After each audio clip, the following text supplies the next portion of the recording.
भाभी यार सुनो। हाँ, ये बगल वाले घर में ना देवरानी जेठानी में बहुत भयंकर लड़ाई हो रही है। अभी 10 दिन हुए आए नहीं शादी करके।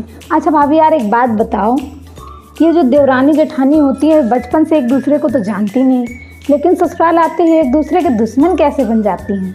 इसमें देवरानी जेठानी की कोई गलती नहीं है ननद रानी जी, इसमें उनका कोई दोष नहीं है। अगर दोष और गलती किसी की है ना तो वो घर के बड़ों की है।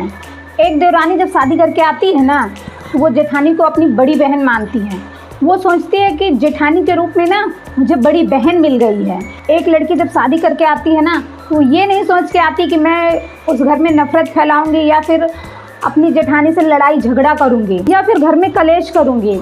लेकिन ससुराल वाले उन देवरानी जेठानी के बीच में ऐसी हालात पैदा कर देते हैं, ऐसा माहौल बना देते हैं ना कि ना चाहते हुए भी उनके बीच लड़ाई हो ही जाती है। आपको पता है, जो एक को देंगे वो दूसरी वाली को नहीं, जो दूसरी वाली को देंगे वो एक को नहीं देंगे।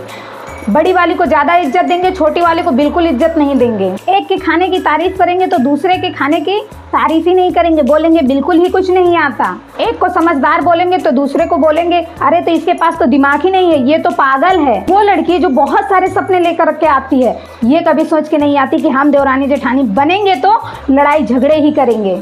नहीं, उनके भी बहुत सारे सपने होते हैं, लेकिन ये घर के बड़े लोग सारे सपने को पानी फेर देते हैं, सारे सपने चकनाचूर कर देते हैं। अरे घर के बड़े चाहे ना तो उनके बीच कभी लड़ाई झगड़े ना हो। अरे उनको चाहिए ही क्या, बराबर का मान सम्मान प्यार और इज्जत ही तो। जो भी चीजें हैं XYZ दोनों को बराबर ही दो। लेकिन नहीं, ऐसा नहीं करेंगे।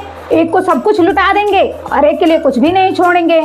एक को पूरी जायदाद दे देंगे, एक को जायदाद से बेदखल कर देंगे, जैसे बगल वाली चाची जी कर रही हैं कि बड़ी बहू को सब कुछ सारी जायदाद दे दिया और छोटी बहू को कुछ भी नहीं दिया। इसके लिए लड़ाई चल रही है देवरानी जेठानी में। समझ में आया ननद रानी जी?